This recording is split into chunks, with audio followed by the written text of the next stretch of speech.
সারা দুনিয়ার জন্য একটি উদাহরণ হয়ে থাকবে। 1971-এ একটি বিজয় এসেছিল, আমাদেরকে বলা হয় এই বিজয় আমরা পেয়েছিলাম ভারতের অনুগ্রহে।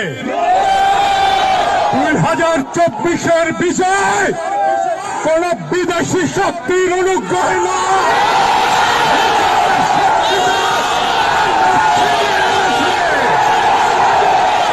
এই বিজয় বাংলাদেশের জনগণের, এই বিজয় বাংলাদেশের ভবিষ্যতে, এই বিজয় বাংলাদেশের তারুণ্যের, এই বিজয় বাংলাদেশের অবিনাশী শক্তি।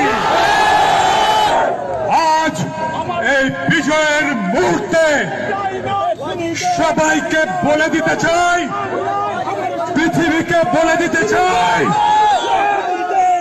এই লড়াইয়ে আমাদের পাশে কেউ দাঁড়ায় নাই,